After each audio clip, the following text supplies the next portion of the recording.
श्री ज्ञानदेव तुकाराम पंढरीनाथ भगवान की जय। माऊली ज्ञानेश्वर महाराज की जय। जगद्गुरु तुकाराम महाराज की जय। संत शिरोमणी सावता महाराज की जय। श्री संत माळू बाबा की जय। अत्रि ऋषि अनुसया माता की जय। नमः पार्वती पते हर हर हर महादेव। श्री गणेशाय नमः। श्री सरस्वत्यै नमः। श्री गुरुभ्यो नमः। श्री मातृपितृभ्यो नमः। श्री रुक्मिणी रमणाय नमः। चला, कथा कल्पतरू स्तबक 13वा अध्याय 14वा काल आपल्या ग्रंथाला त्या ठिकाणी आरंभ झाला होता। 14व्या अध्यायाला आरंभ त्या ठिकाणी झाला होता। त्यामधील काही ओव्या आपण पाहिलेल्या आहेत। त्या पुढील ओव्या आपल्याला आज पाहायच्या आहेत। अजूनही ज्यांनी भक्तिपंथ बहुसोपा हे यूट्यूब चॅनल ज्यांनी सबस्क्राईब केलेलं नसेल त्यांनी सबस्क्राईब करा, बेल आयकॉन दाबा। तुम्ही ऐकून इतरांना ऐकवण्याकरता शेअर आणि लाईक जरूर करा। गोपाल कृष्ण भगवान की जय। ऐसे योगाचारानुवर्णन ऐकोनी धर्म करी प्रश्न कि विश्व कैसे होते उत्पन्न प्रलयी कोठे राहते। हे चालू होतं ना आपलं।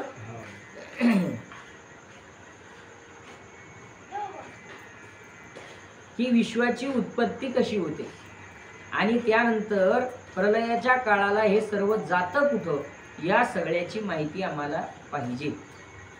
त्या दोघांना इकडे ऐकायला इतक्याला मायवाद जात नसेल तर आम्हाला सांगा कोणीतरी। मग म्हणे गंगासुत ये अर्ती नारद देवल आसित यांचा संवाद अद्भुत तो ऐके धर्मराया। गंगासुत म्हणतात नारद आणि देवल आसित यांचा संवाद आपल्याला तो ऐकायचा आहे। आकाश वायू जळ आकाश वायू जळ तेज पृथ्वी आणि काळ भावा भाव केवळ ही 8 भूते। आकाश वायू जळ तेज पृथ्वी काळ आणि भाव अभाव अशा प्रकारचे 8 भूत इथं सांगितलेले आहेत। आतापर्यंत पंचमहाभूताचं वर्णन ऐकलेलं होतं। इथं 3 वाढलेले आहेत। एक काळ आणि दुसरा भाव आणि अभाव। भाव म्हणजे असणे आणि अभाव म्हणजे नसणे। ती वस्तू तिथं नसणे त्याला अभाव म्हणतात आणि ती वस्तू उपस्थित असणे त्याला भाव म्हणतात। ययापासव जंतुस होय प्रभवानी नाश जो ऐसा ऐके सावकाश भूमीपासून स्थूल देह। आकाशापासव श्रवण सौर तेजापासून नयन वायूपासून प्राण रक्त उदकापासून। आणि मग या वर्णन त्या ठिकाणी आलेला हा विस्तार कसा झाला आहे का, भूमीपासून स्थूल देह बनलेला आहे। स्थूल म्हणजे हा मातीचा जो असतो याला स्थूल देह म्हणतात पंचमहाभूताचा। स्थूल म्हणजे जड, हे जड आहे। हा स्थूल देह भूमीपासून, आकाशापासून कान श्रवण बनलेले आहेत, सौर तेजापासून डोळे बनलेले आहेत, वायूपासून प्राण श्वासोश्वास बनलेला आहे, आणि उदकापासून रक्त बनलेले आहे पाण्यापासून। श्रोत्रत्व चक्षुजीवाघ्राण ही 5 इंद्रिये जाण शब्द स्पर्श रूप रस आघ्राण हे विषय यांचे। श्रोत्र म्हणजे कान, कानाचा विषय शब्द आहे। त्यानंतर त्वचा, त्वचेचा विषय स्पर्श आहे। त्यानंतर चक्षु म्हणजे डोळे, डोळ्याचा विषय रूप आहे। जिव्हा, जिभेचा विषय म्हणजे जिभेचा विषय रस आहे, रस म्हणजे चव। आणि घ्राण म्हणजे नाक, ते या घ्राणेंद्रियाचा विषय गंध आहे। असे 5 इंद्रिय आणि त्या 5 इंद्रियाचे 5 विषय। या इंद्रिय संघाहुनी चित्त चांचल्य पर जाणी मन पर इंद्रिय चित्ताहुनी मनाहुनी बुद्धी पर। या इंद्रियापेक्षा पर म्हणजे त्या ठिकाणी श्रेष्ठ चंचल अधिक ताकदवान कोण आहे, तर इंद्रियापेक्षा मन जास्त ताकदवान आहे। बघा, इंद्रिय जात नाहीत, अगोदर मन जातं। बस स्टँडवर गेल्यानंतर त्या ठिकाणी जिलेबीकडं शरीर जाण्यापूर्वी अगोदर काय जातं, मन जातं। आणि मग त्या ठिकाणी पायाची इंद्रियाला इंद्रियाला आज्ञा मिळती पायांना, मग तिथं ते जातात, खरेदी करतात आणि मग रस त्याचा ग्रहण होतो. म्हणजे हे किती उशीर आहे, खूप उशीर आहे. पण ते पाहल्या पाहल्या डोळ्यांनी ते छायाचित्र, तो फोटो मनापर्यंत पोहोचवला आणि मनाच्या पटलावर उमटला की लगेच त्या ठिकाणी खावं असं वाटतं. म्हणजे मन इंद्रियापेक्षा चंचल. इंद्रियाला काही गोष्टीचा अवरोध आहे. काही गोष्टी इंद्रियाला प्रत्येक ठिकाणी त्या ठिकाणी मनासारखं फिरता येत नाही. इंद्रियाला अवरोध आहे. उदाहरणार्थ तुम्ही इथं बसलात, आता तुमच्या डोळ्याला घर पाहण्याची इच्छा झाली, शक्य आहे का डोळ्याला? पण मनाला जरी इच्छा झाली घर पाहायची तर दिसतं की नाही? मनानं दिसतं की नाही? मनामध्ये त्या घराचं चित्र उमटतं की नाही? उमटतं. की त्या ठिकाणी त्यांचं जेवण राहिलेलं होतं आणि अजून आले नाहीत. आता जर आले तर त्यांची तणफण सुरू झाली असेल की ही गेली, नाही का? मन तिथं जाऊन आलं. चक्षु त्या ठिकाणी जाऊ शकत नाही. इंद्रियापेक्षा मन हे श्रेष्ठ आहे आणि इंद्रियापेक्षा मनापेक्षा बुद्धी श्रेष्ठ आहे. बुद्धी होनी परता क्षेत्रज्ञ जाणावा निरुता, तो जीवरूपे सर्वता आत्मांश सत्य. त्या बुद्धीच्याही पुढं आपलं जे काही क्षेत्रज्ञ आहे, या क्षेत्राचा रक्षण करणारा, आपण पाहिलं हे क्षेत्र राखणारा जीव रूपामध्ये असणारा आत्मांश तो श्रेष्ठ. 5 अक्षोत्रादी इंद्रिये आणि चित्त मन बुद्धी ये 8ही म्हणजती पाहे ज्ञानेंद्रिय ऐसी. आणि म्हणून काही काही ठिकाणी ज्ञानेंद्रिय हे 8 सांगितलेले. कोणचे? जे पहिलीवर झाले हे पंच, आणि त्यात पुन्हा वाढवले चित्त मन आणि बुद्धी. यांना सुद्धा इंद्रिय म्हणतो. बरोबर आहे, कारण मनही धावतं ते इंद्रियच झालं. चित्तही एखाद्या गोष्टीचं चिंतन करतं ते इंद्रियच झालं. आणि बुद्धी एखाद्या गोष्टीचा विचार करते म्हणून ती सुद्धा इंद्रिय झाली. काही ठिकाणी हे 8 इंद्रिय मानलेले आहेत. आता पाणीपाद शिष्ण उदवाच्या मुख्य प्रधान ही कर्मे इंद्रिय जाण याचे विषम व्यापार. 5 ज्ञानेंद्रिय झाले, आता 5 कर्मेंद्रिय आहे. ऐका, कोणते कर्मेंद्रिय?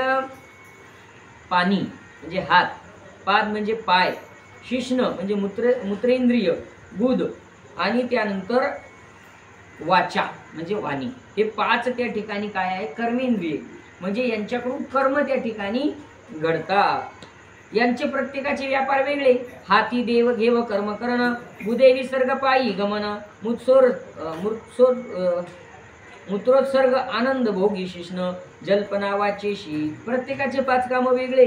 हाताचं देणं घेणं आहे, गुदद्वाराचं मल विसर्जन आहे, पायानं त्या ठिकाणी इकडे तिकडे जाणं आहे, आणि वाचेनं त्या ठिकाणी बोलणं आहे.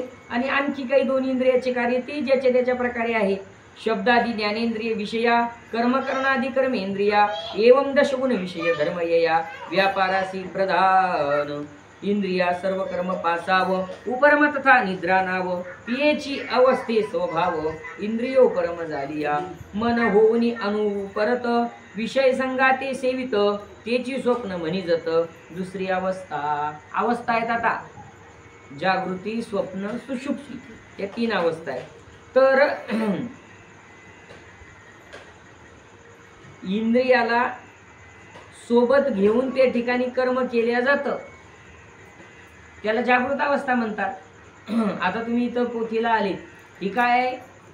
जागृत अवस्था. इथपर्यंत तुम्ही आले, जागे म्हणून आले ना. हा, जे झोपेले ते घरी झोपले. पोथी ऐकायला कोण येतं?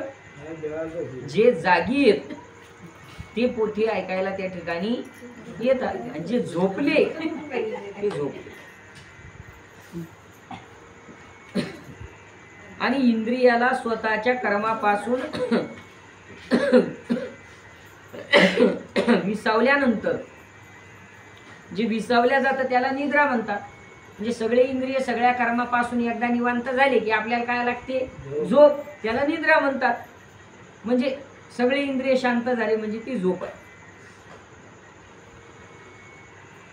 मन होनी अनुपरत, विषय संगाते सेवित, त्याची स्वप्न म्हणिजत. दुसरी अवस्था. पण इंद्रिय शांत बसल्यानंतर सुद्धा मन त्या निद्रावस्थेत जेव्हा इंद्रियाला सोडून फिरतं त्याला म्हणायचं स्वप्नावस्था. जागृतीत इंद्रिय सोबत आहे. आता इथं तुम्ही आले ती इंद्रिय कार्यरत आहे. कानानं ऐकणं चाललं, डोळ्यानं पाहणं चाललं, वाचेनं गप्पा करणं चालल्या पोथीमध्ये 1920 किंवा नाही का, हे जागृतीतले हे सगळे लक्षण आहे. पण इंद्रिय शांत झाले की निद्रा, झोप.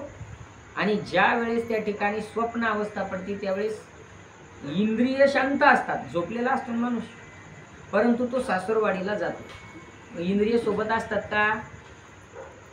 दोघं नवरा बायको गाडीवर बसतात आणि सासरवाडीला जातात, पण इंद्रिय सोबत असतात का? नाही. सोबत काय असतं? मन. मनाला सोबत घेऊन त्या ठिकाणी तो फिरतो, त्याला म्हणायची स्वप्न अवस्था.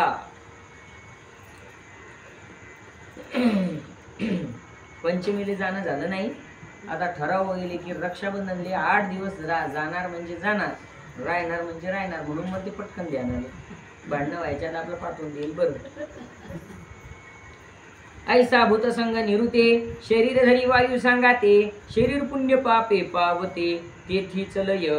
ऐसा हा भूत संघात घेऊन त्या ठिकाणी शरीर वायूच्या, ऑक्सिजनच्या, प्राणवायूच्या रूपाने त्या ठिकाणी चालतं आणि मग कर्मानुसार पाप पुण्य त्या ठिकाणी ते करतं. या पंचभौतिकी राहे तो सुख दुःखा भोगता क्षेत्रज्ञ पाहे, पुरुष जीर्ण गृही होणे जाये जैसा नवे गृही. आणि मग सुख दुःख भोगता क्षेत्रज्ञ हा नुसता पाहत असतो, त्याला सुख दुःख होत नाही. पण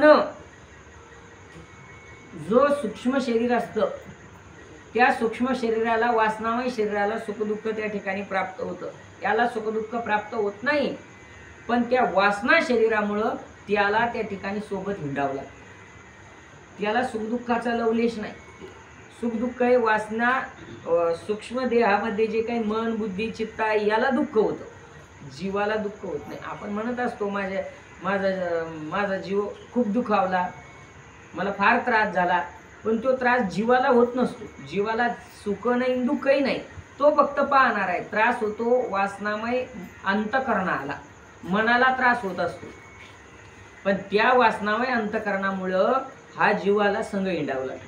म्हणजे याने जसं कर्म केलं तसं तसं जे जे नवीन नवीन देह भेटतील तसं त्या जीवाला विनाकारण सोबत हिंडावं लागतं. आणि मग जसा पुरुष जुनं घर सोडतो आणि नवीन घरामध्ये जातो तसं देहांतर वेगवेगळं होतं. तैसाची जीर्ण देहापासून देहांतरी प्रवेश हे प्राणी, हे जाणून या ज्ञानी शोकमोह त्यागितो. मग सांख्य ज्ञाने करून पुण्यपाप क्षय करून ब्रह्मभावा ते पाहून परमगती ते पाहू. शोक मोह त्याग याचा मोहाचा त्याग करून ब्रह्मज्ञानी पुरुष ब्रह्मज्ञानानं त्या ठिकाणी परमगतीला प्राप्त होतो. या सगळ्याच्या परत जाऊ.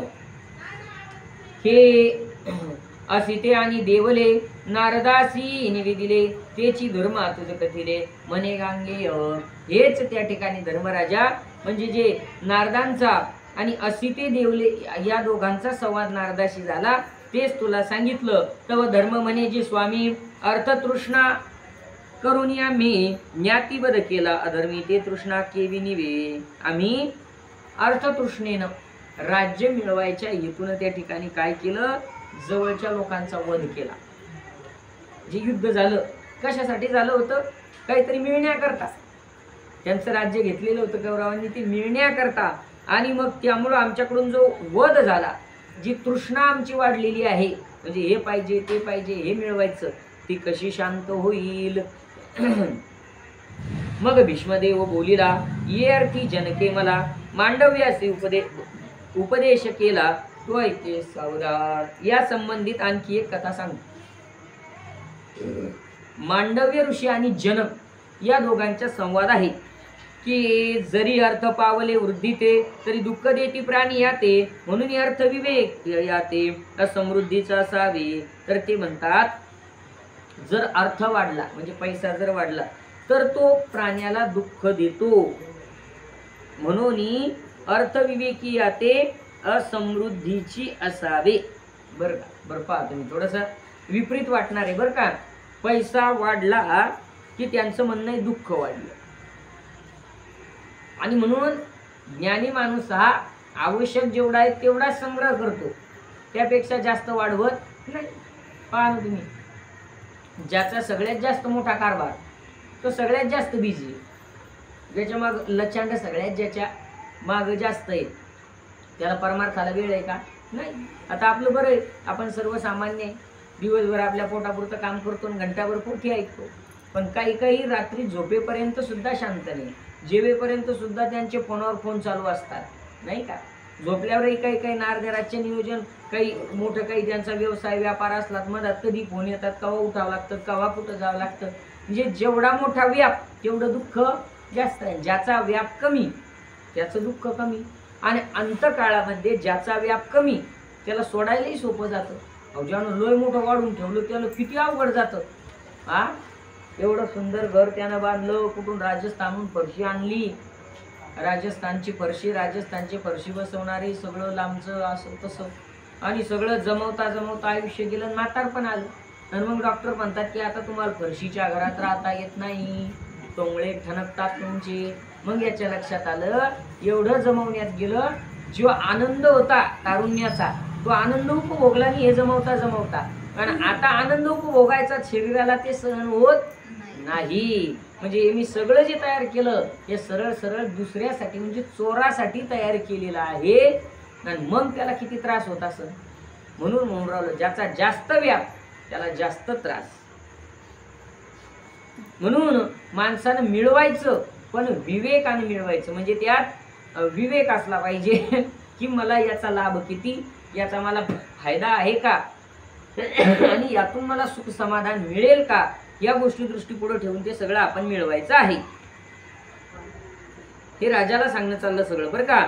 अर्थमुळा मोहकारक ग्राम्य सुख आणि दिव्य सुख कृष्णाक्षय विनन पवेदेक षोडशी कळा. अरे बाबा, जी 16वी कळा आहे आत्मज्ञानाचं सुख आहे, ते सगळं सोडल्याशिवाय त्या ठिकाणी मिळत नाही. जैसे धेनुसी वाढता शृंगही वाढे सर्वता, तैसे वित्त वृद्धी होता तृष्णाही पावे वृद्धी ते. जसं गाईचं वासरू जर वाढायला लागलं तर त्याच्यासोबत असणारं ते विनाकारण जे असतं शिंग ते सुद्धा वाढतं. नाही तर त्या शिंगाचा शेतकऱ्याला काय लाभ आहे, काय शेतकऱ्याला काय लाभ आहे. गाईचं वासरू वाढतं, शिंगही वाढतं, त्याची गरज नसताना ते वाढतं. तसं धन वाढलं की त्याची हाव आणखी वाढते, तृष्णा सुद्धा वाढत चालते. उदाहरण दिलं ते.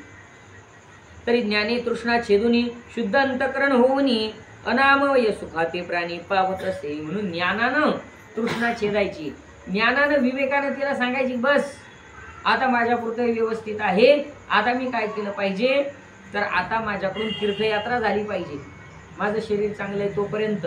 आता माझ्याकडून दान धर्म झाला पाहिजे, सप्ताहामध्ये माझी उपस्थिती राहिली पाहिजे, कुठे अन्नदानाची माझी पंगत झाली पाहिजे, कारण माझं शरीर जोपर्यंत चांगलं आहे तोपर्यंत. असं कोण म्हणतं असं कोण म्हणतं? हे त्याच्याकरता जे सांगण्यात हे तुम्ही केलं पाहिजे. आणि असे करणारे बरेच लोक आहेत आपल्या इकडं नाही, पण आळंदी पंढरपूर क्षेत्रात आम्ही राहिलो 4-4 महिने चातुर्मासाला, तर तिथं हे सर्व संघाचा त्याग करून राहणारे लोक आहेत ते सुखी. म्हणून हे आपल्यासाठी सांगणं चाललं की आपणही त्या मार्गाने तिथे गेलं पाहिजे.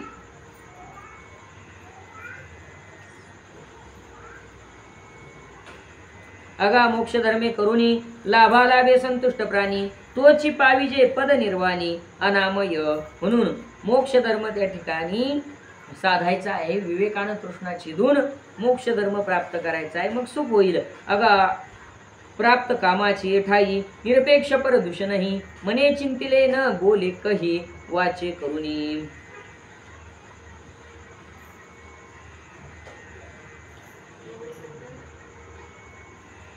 एखादी गोष्ट आपल्याला प्राप्त आहे आणि प्राप्त असताना सुद्धा त्या ठिकाणी अजून आपल्याला काहीतरी मिळावं वाटत असेल आणि मनात जर ते त्या ठिकाणी त्याचं चिंतन झालं तर कमीत कमी ते वाचेनं बोलू नये, मनातच ठेवावं. म्हणजे अंतकरणात इच्छा निर्माण झाली तर ती व्यक्त करू नये. एक टप्पा आहे त्याचा. तितिक्षु अतिवाद न करी प्रिय बोले सर्वत्री नाही डेगावा भीतरी समान सर्वत्र. जो तितिक्षु असतो तो अतिवाद करत नाही, जास्त बोलत नाही, प्रिय आहे तेवढंच बोलतो आणि याचा अभिमान सुद्धा त्या ठिकाणी करत नाही. ध्यान जाप्य परमौन पाहे भूताचे गमन आगमन निस्पृह शांतात्मरमन संतुष्ट चित्त मन वचन क्रोध्यत उदर विचिकित्सव समस्त याचे वेग विवर्जित पावे ज्ञानी मोक्ष मार्ग. ऐसे हरित गीता भीष्मे कथिली पंडुसुता तव धर्म झाला पुस्ता भीष्माप्रती. अशा प्रकारचे हे गीता ज्ञान इथपर्यंत त्या ठिकाणी सांगितलं. आता परत धर्मराजाचा नवीन काय प्रश्न आहे, त्याचं काय उत्तर येणार आहे ते आपण पाहणार आहोत. म्हणे अज्ञान प्रभवतम नासे ऐसा सांगा धर्म, गांगे म्हणे उत्तम ज्ञाने करून तम नासे. अज्ञानाचा अंधकार कशानं नासे? आपल्याला जे काही स्वस्वरूपाचं अज्ञान झालेलं आहे, विसर पडलेला आहे, हा अज्ञानामुळे पडलेला आहे. मी कोण आहे याचा विसर पडला, अज्ञान आहे. आणि अज्ञानामुळे आपण आत्मस्वरूप असताना सुद्धा देह मी आहे असं म्हणतो. मग हे अज्ञान कशानं घालायचं, तर त्याचं उत्तर आहे ज्ञाने करून. ज्ञानाच्या सूर्यानं अज्ञान त्या ठिकाणी जातं. तेने ब्रह्मप्रकाश होय. इतिहास ऐके अर्थी ये उत्तरासुरासे शुक्राचार्य निरोपिला जो. ब्रह्मज्ञानाच्या प्रकाशानं अज्ञानाचा अंधकार जातो. प्रकाश करावा लागेल. अंधारामध्ये त्या ठिकाणी आपली वस्तू आपल्याला सापडणार नाही. एक म्हातारी बाई होती, आजी होती, आणि तिचा पहिल्यापासून व्यापार होता. जुन्या आता राहिले नाही त्या गोष्टी आहे अजून काही ठिकाणी खेड्यागावात. वाकळी गोधड्या, त्या गोधड्या शिवायचा तिचा व्यवसाय होता. 20-30 रुपये घ्यायचे, 50 रुपये घ्यायचे, गोधडी शिवून द्यायची. आणि मग रात्रंदिवस ती त्या ठिकाणी काम करू लागली. जास्त काम आलं म्हणून रात्रीही करू लागली. आणि ती करता करता तिची सुई हरवली. त्या आजीची सुई हरवली. आता सुई हरवली, अंधार, रात्रीचं काम चालू होतं, अंधार पडलेला. घरामध्ये त्या ठिकाणी गरिबी तिची, तेल होतं तेही संपलं, दिवा विझला, घरात अंधार झाला. पण आता उद्याच्या कामाकरता सुई पाहावं लागेल. आणि म्हणून ती घराच्या बाहेर आली. आणि घराच्या बाहेर आल्यानंतर जुन्या काळात पथदिवे होते. पथदिवे म्हणजे रस्त्यावर अशा चौकात त्या ठिकाणी दिवे असायचे, कंदील असं. आणि मग ती म्हातारी तिथं आली, सुई शोधायला लागली. काय करायला लागली? सुई शोधायला लागली. 2-4 जण आले. त्यांनी विचारलं, आजी काय पाहते इथं रातच्या अंधारात? काय हरवलं काय तुझं? तिने सांगितलं माझी सुई हरवली. सुई हरवली. ती 2-4 जण पोरं बसले. चला म्हातारा माणूस आहे, गरीब माणूस आहे, तर उपजीविका हिची त्या सुईवर आहे म्हणून ती शोधू लागले. अर्धा तास झाला सुई सापडेना. आजी असं कसं? आम्ही एवढे तुझ्या डोळ्यांना नाही दिसत, पण आम्ही जवानपूर आहे, आम्ही पाहून राहिलो, अजून कशी सापडेना सुई? आजीनं सांगितलं, अरे मी तुमच्या आधी अर्ध्या तासापासून पाहून राहिले, तासभर झाला सुई सापडेना. पोरं म्हणाले, पण मग का सापडेना? म्हणे काय माहित का सापडेना. बरं नेमकी तू इथं ही सुई पडली तर नेमकी आली कुठून, पडली कशी, इथं कशी पडली तुझी सुई? इथं पडण्याचं कारण काय? ती म्हणणं इथं नाही पडली. सुई हरवली कुठं? म्हणे घरी. मग इथं का पाहते? म्हणे इथं उजेडे, इथं उजेडे म्हणून पाहते. मला सांगा किती वेळ पाहिल्यानंतर सापडेल ती? हा, कधीच सापडणार नाही. का? कारण ती जिथं हरवली तिथं पाहावं लागन. नुसतं पाहावं लागणार नाही, तिथं प्रकाश करून पाहावं लागेल. तुमच्या लक्षात आलं का? हरवली जिथं तिथं प्रकाश नाही, आणि जिथं पाहते तिथं हरवली नाही. मग जिथं हरवली तिथं तिला प्रकाश करावं लागेल. तशी आपली वस्तू हरपली, आपल्याला स्वस्वरूपाचं ज्ञान नाही, अज्ञान आहे. आणि मग ती आपली वस्तू आपल्याला शोधण्याकरता ज्ञान करून घ्यावं लागेल. ते ज्ञान प्रकाशानं आपल्याला आपली स्वरूपी वस्तू त्या ठिकाणी सापडेल. पण आपलं असं झालं, हरवली एका ठिकाणी आपण शोधतो एका ठिकाणी. आपली वस्तू हरवलेली, आपलं खरं सुख आत्मसुखामध्ये आपलं सुख आहे, पण आपण दुसरीकडे शोधून राहिलो, प्रपंचात, संसारात, विषय सुखात.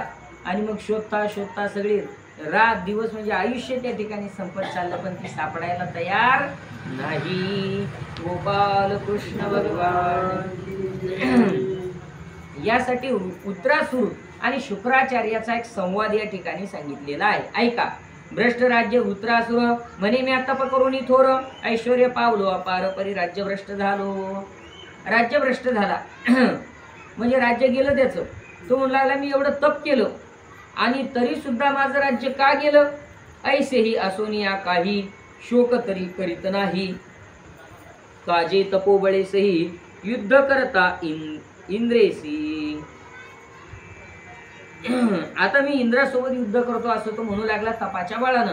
तेव्हा आकाशी नारायण म्या देखील सनातन तरी हे तप फळ कवन प्राप्त झाले. आणि ऐश्वर्य नाश कोण कर्मास्तव जी कवन प्रवृत्ती कोणास्तव कोण फळा ते पाहुणी जीव निश्चळ राहे. तेव्हा आकाशामध्ये नारायण परमात्मा त्या ठिकाणी त्यांनी पाहला. त्याला तपाचं फळ प्राप्त झालं. पण तो म्हणू लागला की माझ्या ऐश्वर्याचा नाश का झाला, असं कोणतं माझं कर्म चुकलं.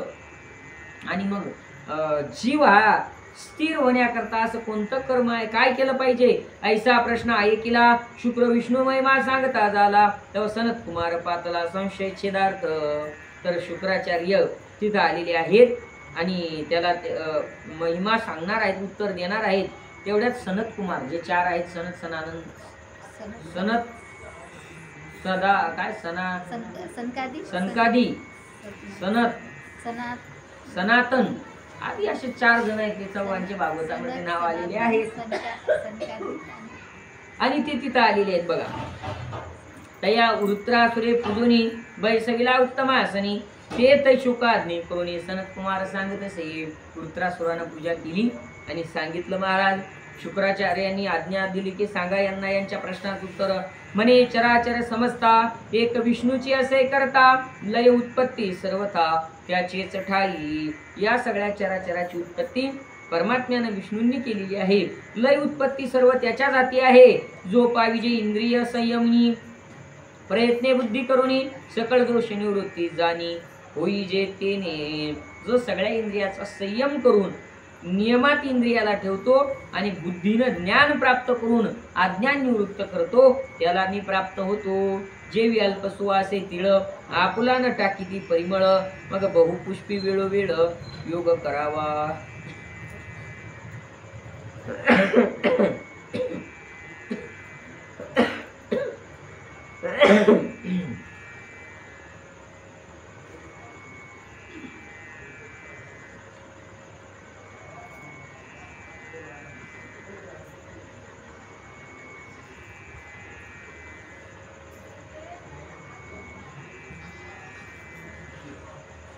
उदाहरणार्थ आपल्याकडे त्या ठिकाणी तिळ आहे आणि तिळाची फुलं आहेत. आता त्या तिळाच्या फुलाला गंध आहे का, असेल तर थोडा एक इंचित आहे तो आपल्यापर्यंत पोहोचवता नाही. कमी अल्प अल्प सुवासी तीळ तो टाकून द्यायचा आणि बहुपुष्पी वेळोवेळ योग करावा.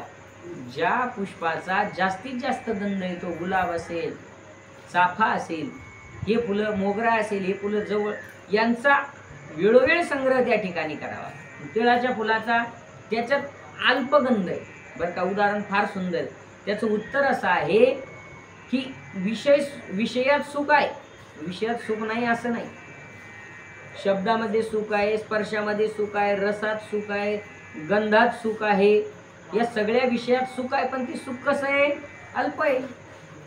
विषयाचं सुख अल्प आहे ना. अहो सकाळी आवडीचा जो पदार्थ तुम्ही खाल्ला तो खाता खाता तेवढ्या पुरताच आनंद आहे. परत दुपारी दुसरं काहीतरी किंवा संध्याकाळी दुसरं काहीतरी खावं वाटतं म्हणजे ते सुख टिकलं का नाही. विषयाचं सुख टिकत नाही. म्हणून ते म्हणतात जे निरंतर टिकणारं सुख आहे ते मिळवा. ते कोणतं सुख आहे, ब्रह्मसुख, आत्मसुख आहे. तेने आत्मगंध सांडिती पुष्पसुगंधा ते धरिती जैसी झाली या दोष निवृत्ती विष्णुमय प्रत्यक्ष ऐसा ऐकून उपदेश तेने वृत्रासुरास विष्णू भक्तीचा विशेष प्राप्त झाला. हे सगळं ज्ञान त्यानं ऐकलं आणि विष्णू भक्तीचं तत्वज्ञान त्याला प्राप्त झालं त्या वृत्रासुराला. तेव्हा म्हणे पंडुनंदन कैसे वृत्रासुराचे आख्यान मग म्हणे ऐकी सावधान देवव्रत. काय आहे या वृत्रासुराचं आख्यान ते सांगा. कोण होता तो, काय झालं होतं. मग त्या संबंधित आता आपल्याला कथा ऐकायची आहे. पूर्वी देवगणासहित एकदा इंद्र होता जात तर वृत्र देखील अद्भुत उंच 500 गावे. देवगणासहित इंद्र त्या ठिकाणी जात होता आणि त्यांनी त्या इंद्राने वृत्रासुराला पाहिलं.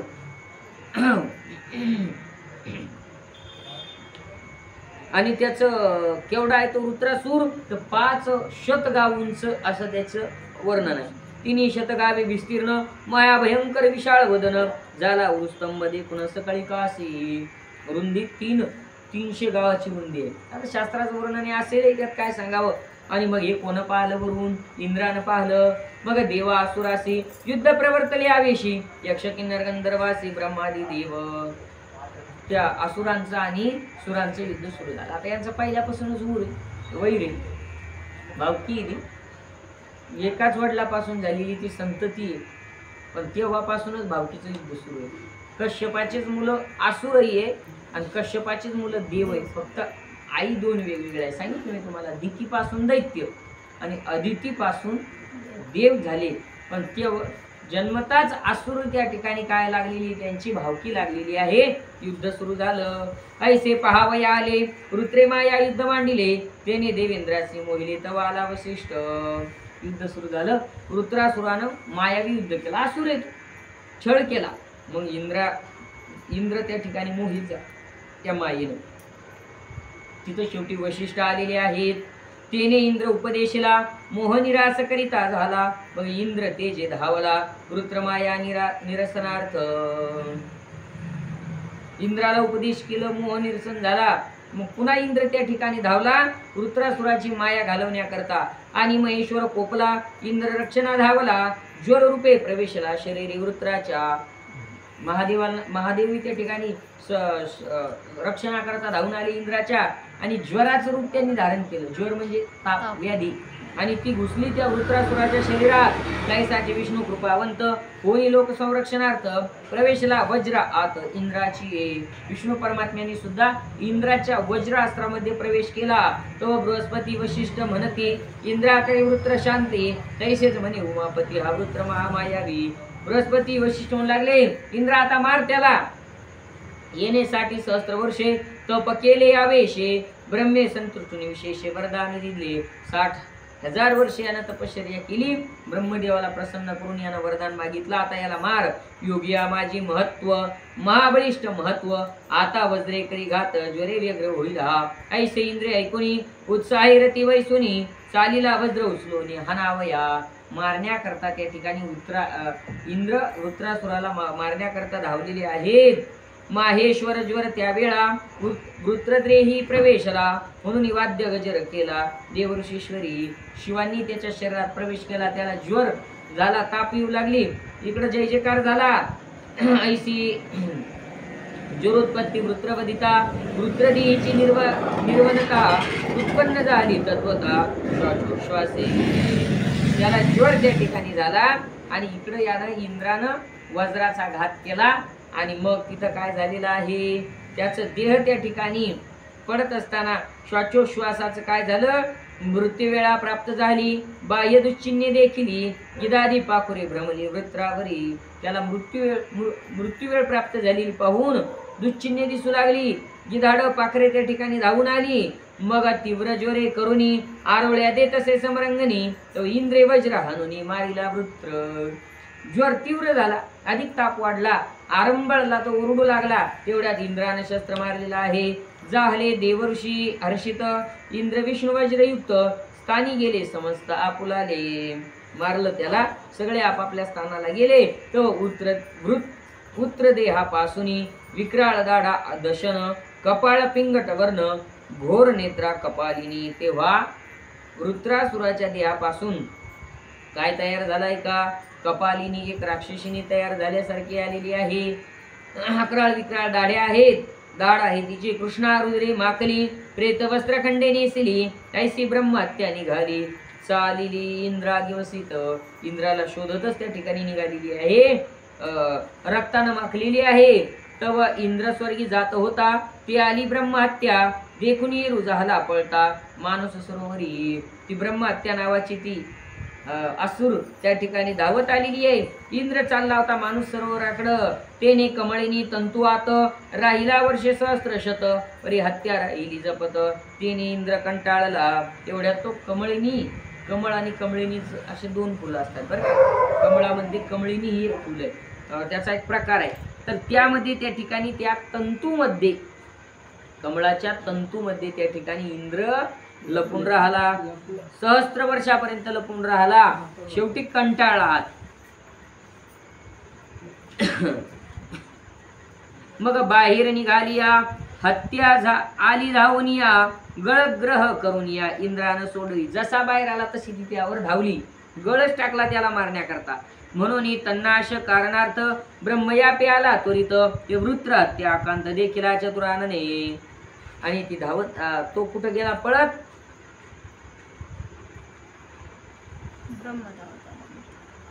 ब्रह्मदेवाकडे त्या ठिकाणी तो धावत गेलेला इंद्र.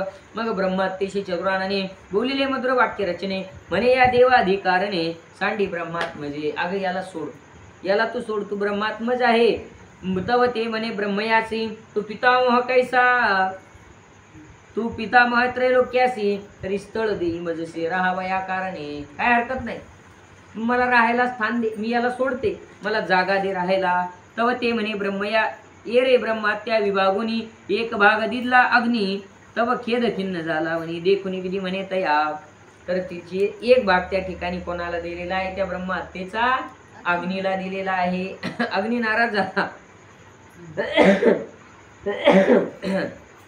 तेव्हा ब्रह्मदेव म्हणतात अगाजे धुमाग्नीच्या ठाई होमादी करतील पाही तुझी हत्या जाऊन सर्व त्याच्या ठाई राहील. अरे जे धुमाग्नीच्या ठाई म्हणजे यज्ञ करत असताना जर धूर त्या ठिकाणी होत असेल आणि तसा यज्ञ होत असेल तर तिथं जाऊन ही हत्या राहील. अग्नी कसा पाहिजे यज्ञ करता, पेटलेला पाहिजे, ढंड धुम्र नको, धूर नको. आणि जिथं धूर झाला तिथंही ब्रह्महत्या लागेल. दुसरा भाग वृत वृक्षत्रुनी ब्रह्मे घातला बोलावणी तव ते करती विनवणी आम्हा छेद पावतो. दुसरा भाग वृक्ष आणि तृण, तृण म्हणजे तण, गवत, झाडा आणि गवताच्या ठिकाणी घातलेलं आहे. तेव्हा ते म्हणतात आम्हालाही लोक कापतात, आता तुझे आज्ञेकरिता आम्ही घेतो ब्रह्महत्या त्यासी दुखी देखता बोलता झाला ब्रह्मा. मग ब्रह्मदेव त्यांना काय म्हणतात, जो जाणूनी पर्वकाळ तुम्हासी छेदीन करील तयासीच हे जाईल हत्या तुमची. जर काही काळ असतो पर्वकाळ, बेलाचं पान कधी तोडावं, तुळशीचं दल कधी तोडावं, कोणता वृक्ष तोडावा तोडू नये, हे सगळं त्या ठिकाणी पर्वकाळ जो जाणून झाडं गवत कापेल आणि योग्य वेळात करेल त्याला त्रास होणार नाही. पण ज्यानं हा पर्वकाळ पाळला नाही त्यालाही ब्रह्महत्या लागेल बर का. दुर्गंधांगी चाचिक तो इंद्रपातकाचा दोष ऐसा असे विशेष पूर्णांतरी. म्हणून काही झाडाचा दुर्गंध त्याच्या आतून जो पाणी येतं छिक येतो तो म्हणजे काय आहे तर इंद्रपातकाचा दोष आहे. मग अप्सरादी स्त्रियावरी तिसरा भाग घातला जडकरी चौथ्या कोमाईल्या नारी ती निर्गती ऐसी की. मग अप्सरादी काही स्त्रिया आहेत, स्त्रियांवर त्या ठिकाणी तिसरा भाग त्या ठिकाणी घातला त्याही कोमायला नाराज झाल्या. मग त्या काय म्हणतात जो रजस्वलेसी मैथुन करील जगी मुडज्जन त्यासे हे पाप दारुण लागेल तुमचे. हे ब्रह्महत्येचं पातक कधी लागतं की त्या माऊलीच्या 4 दिवसामध्ये जो पती संबंध करील त्याला ते पाप त्या ठिकाणी लागेल. मासी मासी विटाळ प्राप्त ते इंद्रांगीचे दुरित मृग घातला भाग चतुर्थ मग घातला भाग चतुर्थ उदकावरी. आणि तो मासिक विटाळ म्हणजे इंद्राच्या अंगाचा पाप आहे. आता चौथा भाग कशावर घातला तर पाण्यावर त्या ठिकाणी घातलेला आहे. जो उदकात मूत्रादिमळ कश्मलादी टाकील तयासी हे पाप जडील ब्रह्महत्येचे. पाण्यामध्ये ते टाकलेलं. मग पाण्यामध्ये जो लघवी करेल, पाण्यामध्ये जो शौच करेल त्याला त्या ठिकाणी ब्रह्महत्येचं पातक लागतं. गरुड पुराणात हे आलेलं आहे. रस्त्यावर पाण्यामध्ये आणि अग्नीमध्ये मल विसर्जन आणि मूत्र विसर्जन करू नये. या 2 गोष्टी करू नये. कुठं अग्नीत, अग्नी पवित्र आहे. रस्त्यातही करू नये.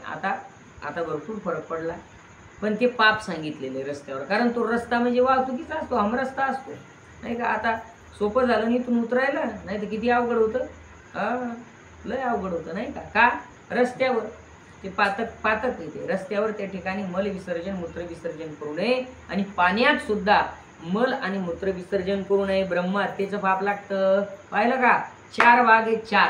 4 ठिकाणी ते ब्रह्महत्येचं पातक त्या ठिकाणी लागलेलं आहे.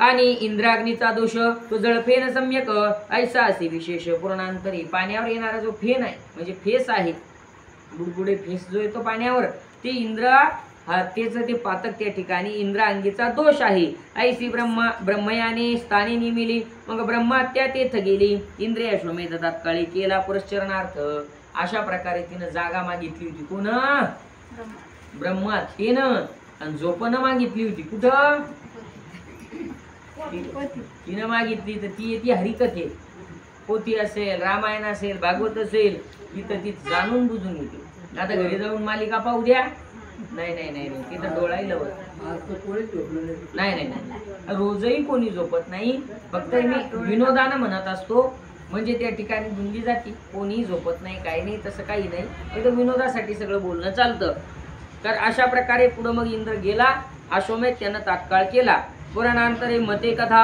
दुसऱ्या स्तवकी संपूर्णता इति वृत्रासुर व्यवस्था उपाख्यान मलाही आठवण झाली की हे आपलं झालेलं आहे दुसऱ्या स्तबकामध्ये ही कथा सविस्तर झालेली आहे मला आठवण झाली होती तर हे दुसऱ्या स्तबकात झालेलं आहे आता अगा जरोत्पत्ती ऐके अन्य विध वित्पत्ती सावधानपणे प्रीती विश्वमने धर्मासी ज्वराची उत्पत्ती कशी झाली हे सांगत आहेत ऐका पूर्वी ज्योतिष्क नामे सावित्र महामेरूचे शृंग पवित्र ते तराईला शंकर ऋषिगणी सेव्यमान ज्वराची उत्पत्ती कशी झाली आहे का तर पूर्वी ज्योतिष्क नामे सावित्र आता सावित्र म्हणजे काय माझ्या काही लक्षात आलं नाही तर टिपही नाही तो महामेरू पर्वताच्या शृंगावर म्हणजे शिखरावर त्या ठिकाणी राहत होता तेथेच भगवान शिवजी सुद्धा काही ऋषिगणासमवेत भगवान शिवजी तिथे गेले शृंग महामेरू पर्वतावर तव कोणे के समयांतरी दक्ष प्रजापती यज्ञ करी तेत इंद्रादी देव ऋषीश्वरी सहित चालले शिवजी तिथे राहत होते इकडे दक्ष प्रजापतीने यज्ञ मांडला इंद्रादिक देव ऋषीमुनी सगळे यज्ञाला चाललेले आहेत गंगाद्वारे जाता देखून शिवाशी बोलली भवानी की तुम्ही यज्ञाला गुन्हे कापा जात नाही पण मग तिथं काय झालं दक्षाची कन्या दाक्षायनी भवानी आपल्याला माहिती शिवपुराणातही कथा आहे रामकथेतही सुरुवातीला आहे शिवलीलामृतातही असेल आहे बहुतेक तर मग ती म्हणते की तुम्ही का जात नाही यज्ञाला मग तिला ती त्या ठिकाणी म्हणते तू गणाधिपती नाही गेलासी ते दुःख होत असे आम्हासी ऐसे कोणी शिवासी आला क्रोध गणांचा तू अधिपती आहे सगळ्या देवामध्ये तू पण श्रेष्ठ आहे देवगणांचा अधिपती ब्रह्मा विष्णू आणि महेश हे मुख्य देव आहेत तिने आणि त्यामध्ये तुम्ही असताना तुम्ही गेले नाही हे ऐकून मला त्या ठिकाणी वाईट वाटत आहे दाक्षायणी म्हणते मग शिवाला राग आला भगवान शिवजींना मग नंदीभूते पाठवणी यज्ञ विध्वंसेला शूळपाणी धनुष्यबाणे करून त्रासले सर्व जरा बदल का आहे की नाही नाहीतर सती त्या ठिकाणी माग पण आलेली आहे नंदीने ध्वंस केला होता नंदीने शाप दिलेला आहे बर आणि इतर ठिकाणी ज्या कथा आहे भागवतात याच्यात तर तिथं सतीची इच्छा होती जाण्याची हा आणि मग शिवजी जाऊ देत नाही ती जाते आग्रह करते जाते आणि पुढे विध्वंस होतो चला शिवजींना क्रोध आला आणि सगळा यज्ञ त्या ठिकाणी नंदीला पाठवून नाश करून टाकला यज्ञ मृगरूपे पळाला ईश्वर विंदित पाठी लागला परम क्रोधे घाम आला भूमी पडला स्वेदबिंदू जो यज्ञ देवता आहे तो त्या ठिकाणी त्यानं हरणाचं रूप धारण करून पळाला आणि ईश्वराची चिंता स्मरण करत पडू लागला पळता पळता घाम आला आणि घामाचा थेंब भूमीवर पडलेला आहे तये बिंदू पासून थोर काळा नळोग्र भयंकर पुरुष झाला तोची ज्वर पीडित त्रैलोक्यासी त्या बिंदू पासून त्या ठिकाणी प्रळय काळीच्या अग्नीप्रमाणे भयंकर एक पुरुष उत्पन्न झाला त्याला ज्वर असं म्हणतात मग ब्रह्मे रुद्र स्तविला यज्ञ भाग देव विला तू यज्ञ भाग पावता वहिला रुद्रे केला ज्वर विभाग मग शेवटी त्या ठिकाणी ब्रह्मदेवानं शिवाला शांत केलं कारण यज्ञाचा भाग त्यांना दिला नव्हता ना मागे ठेवलं होतं पण यज्ञाचा भाग दिला आणि मग शिवजींनी त्या ज्वराचे विभाग केले काही विभाग केले दादा पहा गजाची मस्तकी थोर अतिताप रूपे ज्वर पर्वतावरी निर्धार शिलाजित नामे हत्तीच्या मस्तकावर त्या ठिकाणी ज्वराला वास दिलेला आहे। याचा अर्थ हत्तीचं मस्तक हे त्या ठिकाणी ज्वरयुक्त आहे। दुसरा भाग सांगितला पर्वतामध्ये, पर्वतावर शिलाजीत आहे। शिलाजीत नावाचा एक पदार्थ आहे, अत्यंत तप्त उग्र आहे तो, आणि आयुर्वेदामध्ये त्याला फार महत्व आहे। ते झाडातून ढीग येतो तसा पाडातून तो काळा ढीग येतो. त्याला शिलाजीत म्हणतात, आणि एकेका मिलीग्रामनं विकत भेटतो तो, हा. फार महाग असतो।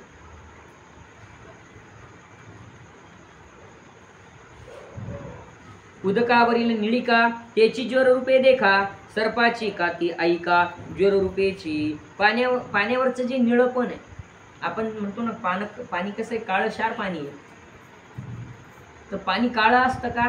नाही, पाण्याला कोणताच रंग नाही। पाणी तेरा रंग कैसा किसमिस वैसा, ते ज्याच्यात टाकलं त्याच्यासारखा। या आकाशी भांड्यात टाकलं तरी पाणी आकाशी दिसतं, लाल भांड्यात टाकलं तर पाणी लाल दिसतं, रंग पाण्याला त्या ठिकाणी नाही। पण तरी सुद्धा आपल्यावर त्याच्यावर एक निळसर काळसर छटा आलेली दिसते का नाही, आपण म्हणतो काय काळशार पाणी आहे। ते ज्वराला दिलेली जागा आहे। आणि परत काय सांगितलं, सर्पाची कात ही ज्वराची जागा आहे। पशुचा ज्वर खुरकृत, पुरुषभाग भूमिगत, मयुराक्षी शिखोद्भेद प्राप्त ज्वररूपेची। पशुला जी खूर आहे, खूर पायाची खूर गाईला बैलाला, ते ज्वराचाच एक भाग आहे। आणि त्याच्यानंतर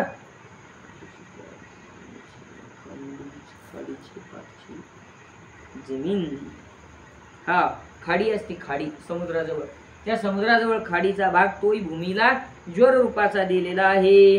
त्यानंतर मयुराचे जे काही गळून पडणारे जे ते पिस आहेत ना, ते ज्वरामुळेच त्या ठिकाणी गळून पडतात। बर, शुक्रासी हिक्का रूपज्वर, व्याघ्रासी भ्रम शूळ निर्धार, आणि मनुष्याशी ज्वर प्रसिद्धपणे। तर त्या ठिकाणी शुकाला म्हणजे पोपटाला सुद्धा ज्वर रूप आहे, वाघाला सुद्धा भ्रमरूप शूळ आहे, आणि मनुष्याला सुद्धा ज्वर त्या ठिकाणी ताप जी येते त्याला ज्वरच त्या ठिकाणी म्हणतात। जन्मकाळी की मरणांती मध्येही येत मनुष्याप्रती, माहेश्वर ज्वर व्याप्ती तोची वृत्रासी झाला। तर हा ज्वर सगळ्यात जास्त कधी येतो, तर जन्मकाळी येऊ शकतो। आणि म्हणून बाळ जन्मल्यानंतर जास्त शक्यता असते निमोनिया होण्याची। तर निमोनिया तापाचाच एक भाग आहे। निमोनियाची ताप वेगळी, टायफॉइडची ताप वेगळी, हिव ताप वेगळी, पण तापच काय, तापच जन्मकाळी आणि मृत्यूकाळी। मृत्यूकाळी सुद्धा ज्वर होऊ शकतो आणि मध्ये होऊ शकतो। ऐसे हे ज्वरोत्पत्ती बोली येली ग्रंथान्यमती, तथा ऐके दक्ष प्रजापती होता वैवस्व मंत्वरी। आता तो जो दक्ष प्रजापती होता, वैवस्व मन्वंतरामध्ये तो प्रजापती होता, हिमाचळाचे पाठारी राज्यकरी गंगाद्वारी, ते यज्ञ बर्व्यापरी करता झाला। वेगवेगळ्या मन्वंतरामध्ये बरं का, ही मन्वंतर वेगवेगळी, आणि वेगवेगळ्या मन्वंतरामध्ये त्याच नावानं त्याच देवांच्या वेगवेगळ्या कथा झालेल्या आहेत, असंही आहे बऱ्याच वेळेस।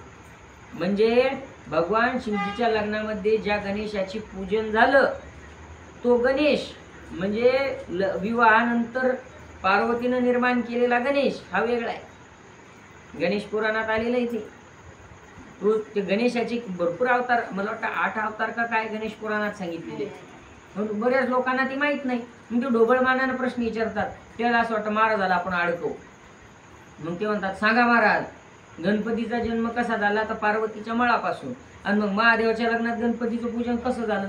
कारण तो तवा नव्हता, लग्नाच्या वेळेस पोरगा उपस्थित असतो का? नसतो, मग तेव्हा कोणता गणपती पूजन केला?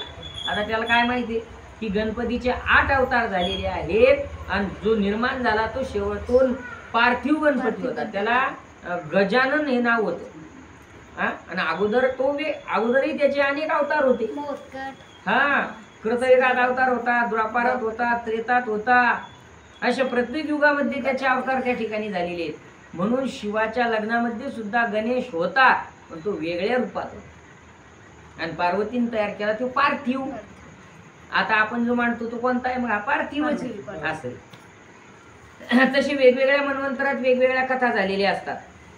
काय झालं? परत दक्षाने यज्ञ केला. यक्षगण सिद्धदेव गंधर्व अप्सरा मानव यज्ञा माझे आले सर्व दक्षस्थानी. सगळे आलेले आहेत यज्ञाला. त्यावेळी दधीची ऋषी न देखून या रुद्रासी बोलता झाला वेशिकी रुद्रागिने वृथा यज्ञ. पा तर दुसऱ्या मनवंतरातही तेच झालं. दक्षानं शिवजींना बोलावलं नाही, रुद्राला बोलावलं नाही आणि मग दधीची ऋषींना राग आला. त्यावेळेस ते काय म्हणतात की अहो शिवाशिवाय यज्ञ हा व्यर्थ आहे. मुख्य देव आहेतले ब्रह्मा विष्णू आणि महेश. तर महेश जर नसेल तर यज्ञ करून काही फायदा नाही. जेत नाही गौरी हर ते अनर्थ होती थोर. ऐसे बोलीला उत्तर तो नारद गेला शिवापे. जिथं शिव नाहीत तिथं विघ्न आल्याशिवाय राहणार नाही. नारद गेले शिवजींकडं. सर्व वृत्तांत सांगितला. महेशाशी कोप आला तो मुख्य श्वासे जन्मला वीरभद्र. शिवजींना राग आला आणि श्वासातून गरम श्वासातून बाहेर निघाला तो वीरभद्र. पुढे वीरभद्रे तत्क्षणी स्वरोम कुपापासून भूतगण उपजवून केला यज्ञ विध्वंस. वीरभद्रानं अनेक भूत निर्माण केले, यज्ञाचा विध्वंस केला. मग देवऋषी प्रजापती वीरभद्राशी विनविती की आम्ही काय करू ते स्थिती सांगे बापा. देवऋषी प्रजापती वीरभद्राला विनवू लागले की सांग आमची आता चूक झाली, काय करावं? येरू म्हणे जगन्नाथे प्रेरिले से अंबाते तरी संतोष वातया ते शरण जाऊनी. मला काहीच तुम्ही माझ्या पाया पडू नका. तुम्ही शिवजींना सांगितलं नाही ना, आमंत्रण दिलं नाही ना, जा त्यांना जाऊन शरण जा. ऐसे कुणी त्यावेळा दक्ष स्तुती करू लागला तो महादेव प्रगटला अग्निकुंडातून. मग त्यांनी तिथं काय केलं? शिवजींची स्तुती केली आणि त्या यज्ञकुंडातून शिवजी प्रगट झाले. तू म्हणाला अशी कथा कशी? दुसऱ्या मनवंतरात घडलेल्या अवताराची कथा. वेगवेगळ्या मनवंतरामध्ये वेगवेगळ्या कथा झालेल्या आहेत. शिव प्रकट झाले. कर जोडून करी स्तुती वर मागे दक्ष प्रजापती की माझी यज्ञ समाप्ती की जे पूर्ण. सांग काय पाहिजे तुला प्रजापती?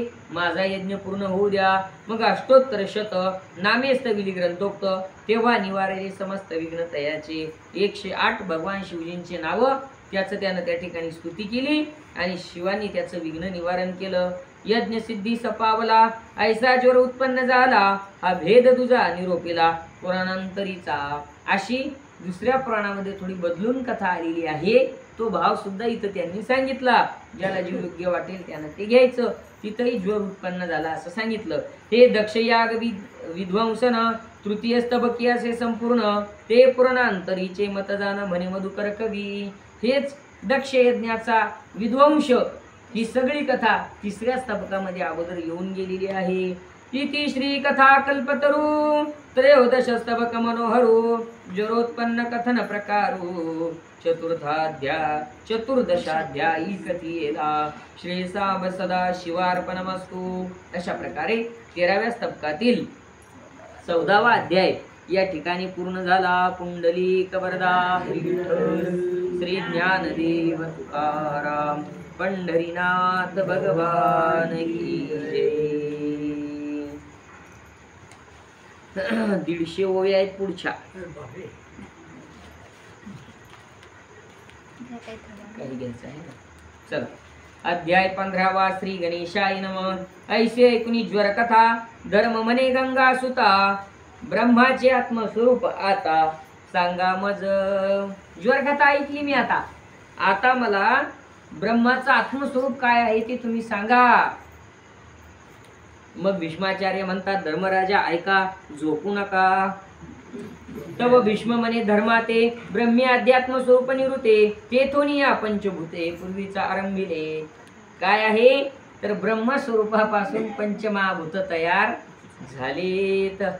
हे अगोदरच सांगितलेले. त्यापासून स्थावर जंगम भूते उपजविती समविषम तेथीच लय पावती सधर्म ये या समुद्र लहरिया. जिथून उत्पन्न झाली तिथंच लय असतो. समुद्रावरच्या लाटा उत्पन्न होतात. कुठून येतात त्या? समुद्रातूनच येतात. आणि शेवट कुठं होतो? त्याच्यातच होतो. जिथून उत्पन्न झालं तिथंच त्याचा लय त्या ठिकाणी असतो. जेवी कुर्म अंग पसरी सवेची संकोची शरीरी देवी उत्पत्तीला ईश्वरी स्वेच्छावशे. कासवानं अवयव पसरले आणि पुन्हा आत त्या ठिकाणी ओढून घेतले, तर ते कुठं गेले? त्याच्यात जिथून आले तिथंच सामावले.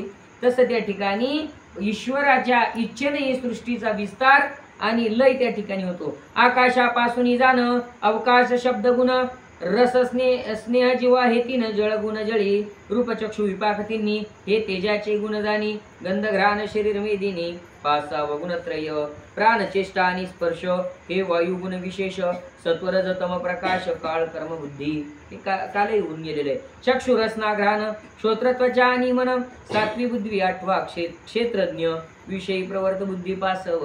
अगोदरच्या अध्यायात हे झालं की हे 8 आणि याला जाणणारा तो क्षेत्रज्ञ.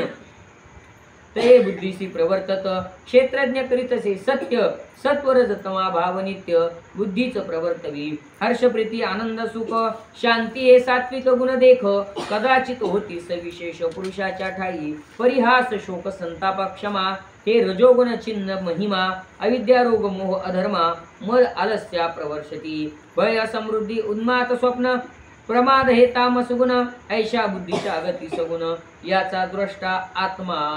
3 गुण सांगितले. बर, कोणते 3 गुण आहेत ऐका. 3 गुणापासून काय झालं? हर्ष म्हणजे हसणे, प्रीती म्हणजे प्रेम, आनंद सुख शांती. हे शब्द कसे वाटले तुम्हाला? छान वाटलं. चांगले वाटले ना? हर्ष म्हणजे हसणे, प्रेम, आनंद, सुख, शांती हे चांगले वाटले ना? मग हे सत्वगुणापासून निर्माण झाले.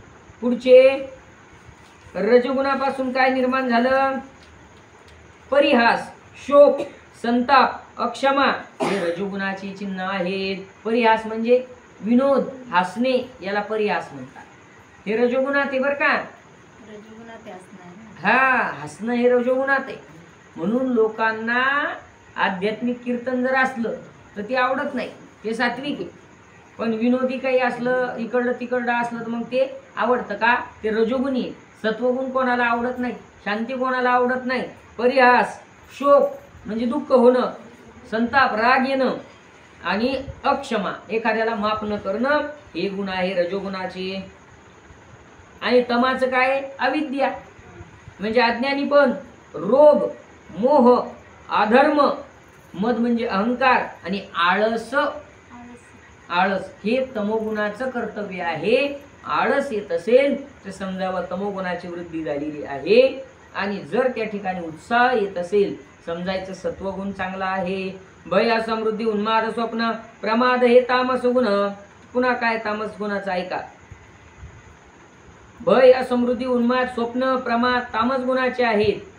हे ऐशा बुद्धीच्या गती सगुण याचा द्रष्टा आत्मा. आणि या तिन्हीला पाहणारा आत्मा आहे तो याच्यापासून वेगळा आहे. त्रिगुण सार निर्गुण हे सार. त्रिगुण असारे असार आणि निर्गुण सारे. तो सार आपलं स्वरूप सार आहे, परमात्मा सार आहे. आणि आसार म्हणजे टाकून देण्यासारखं आहे. ते त्रिगुण सत्व असो रज असो तम असो हे तिन्ही टाकून देण्याचे आहेत.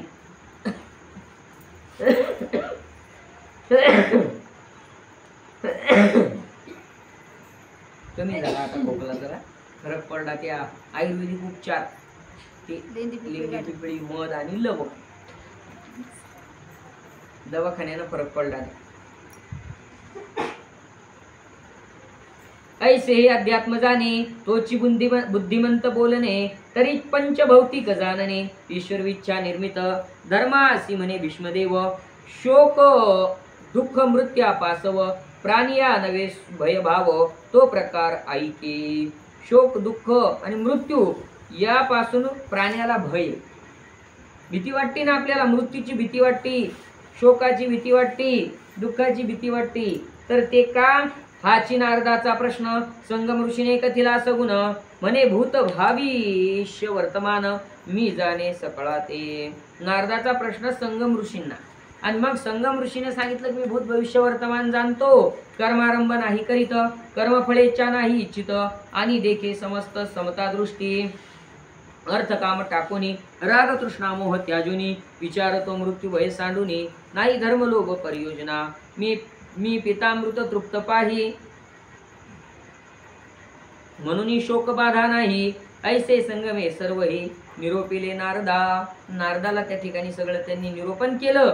आता शास्त्र तत्व ज्ञेय संशयात्मा कृत्य व्यवसाय ऐशिया पुरुषाशी श्रेय होय कोणेरती. जो शास्त्रज्ञ आहे संशय टाकलेला आहे, याला कसं काय भगवत प्राप्ती होती ते सांगा. हे गालवे नारदा पुसले. मग नारदे सांगितले ते सांगतो ऐका वहिले युधिष्ठिरागा. गालवे ऋषींनी नारदा पुशिले. नारदांना जे विचारलं ते आपल्याला इथं सांगत आहेत. पापकर्मापासून निवृत्ती सदा पुण्याचरणी प्रीती मार्दवाचे सर्वाभूती व्यवहारी.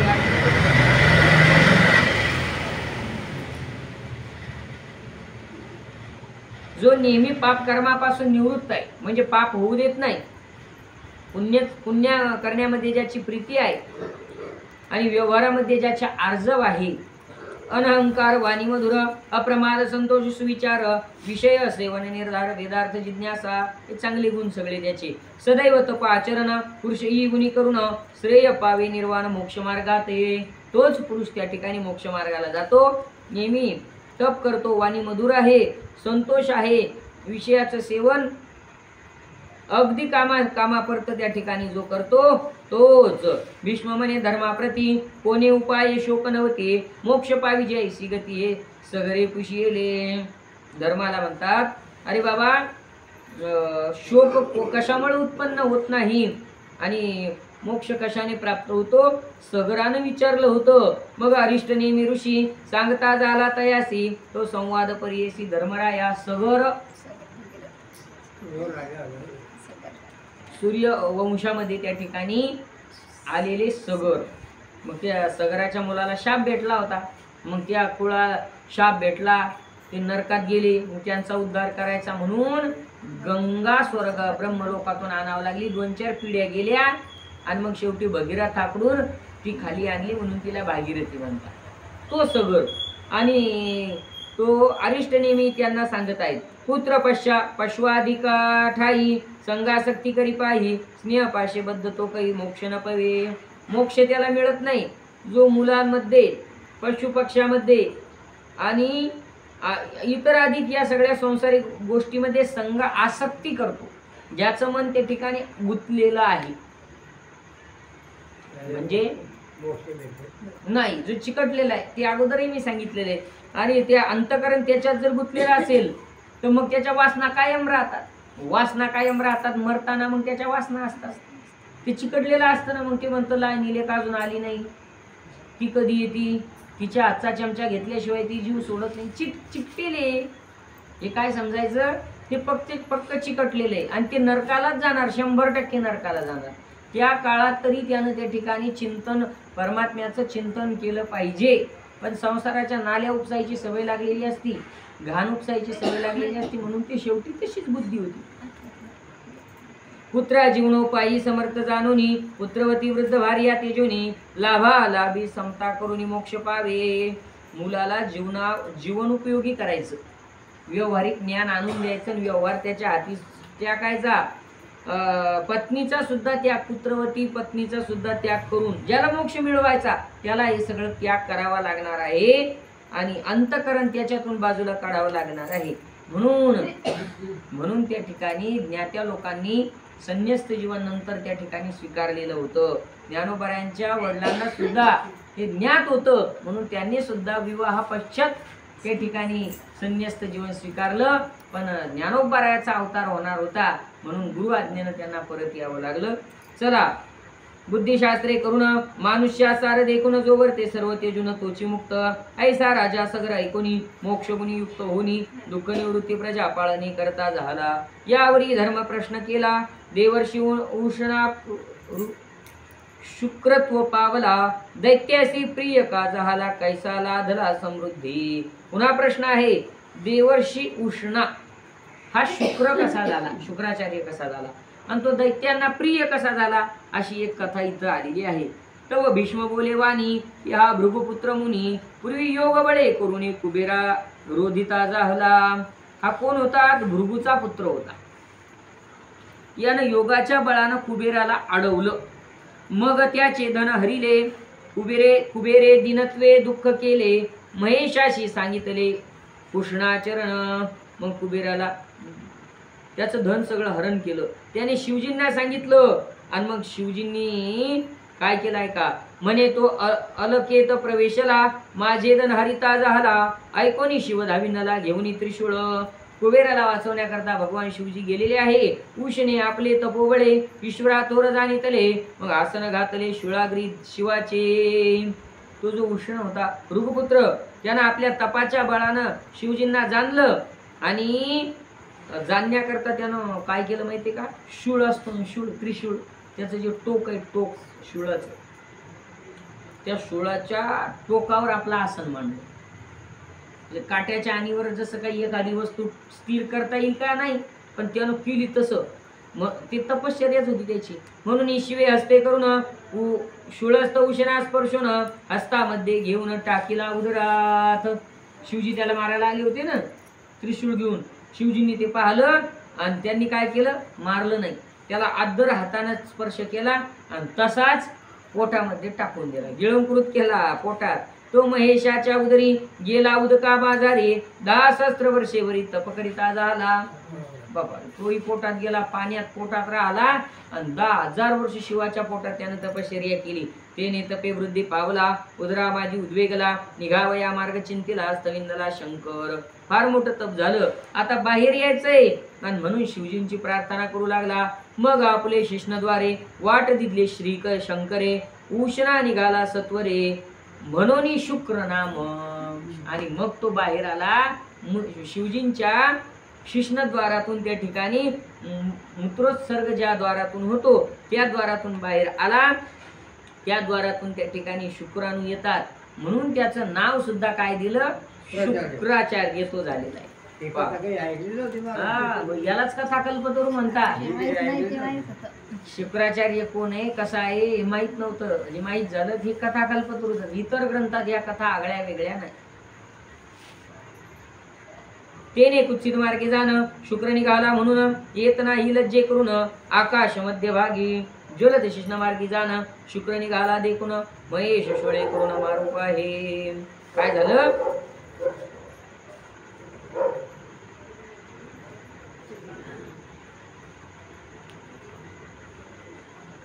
हा त्याला लाज वाटू लागली शुक्राचार्याला. माझा जन्म अशा ठिकाणाहून झाला त्याला लज्जा वाटू लागली म्हणून तो लज्जे करून आकाश मध्यभागी येत नाही रात्रीस.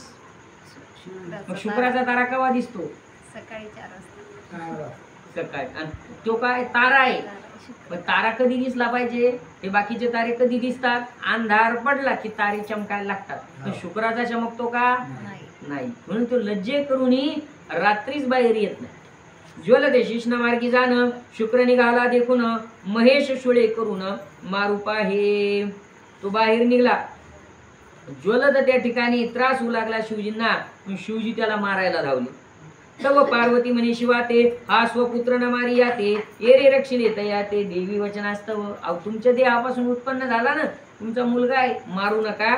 मग रक्षण केलं. आता बायकोनं सांगावं नवऱ्यांना ऐकावं असं कधी होणार आहे का. पार्वती मातेनं सांगितलं शिवजीनं ऐकलं. ऐसा तो उष्णा शुक्रू इष्टगती पावला थोरू मग तो झाला दैत्य गुरु संजीवनी मंत्रास्तव.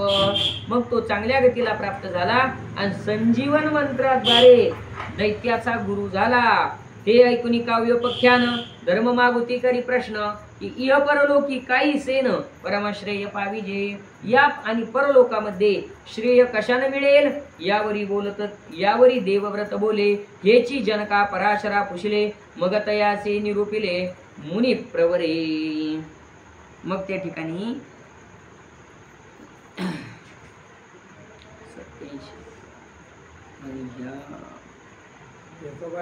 होतात. आता थांबावंच लागेल आपल्याला म्हणजे जेणेकरून हा अर्धा आणि पुढचा पूर्ण असा 1.5 अध्याय उद्या होईल. आज 1.5 अध्याय झाला. हा जवळपास अर्धा अध्याय आपला संपत आलेला आहे. आता आपण राहिलेलं आख्यान म्हणजे देवव्रतांना केलेला प्रश्न तो 43व्या अध्याय ओवीपासून 42-43व्या ओवीपासून राहिलेला आपण तो पुढे पाहणार आहोत. उद्याच्या भागामध्ये उद्या 1.5 अध्याय होईल. आज 1.5 झाला. आज 14वा पूर्ण आणि 15वा असे 1.5 अध्याय या ठिकाणी पूर्ण झालेले आहेत. कुंडलिक वरदा हरी विठ्ठल श्री ज्ञानदेव तुकाराम पंढरीनाथ भगवान की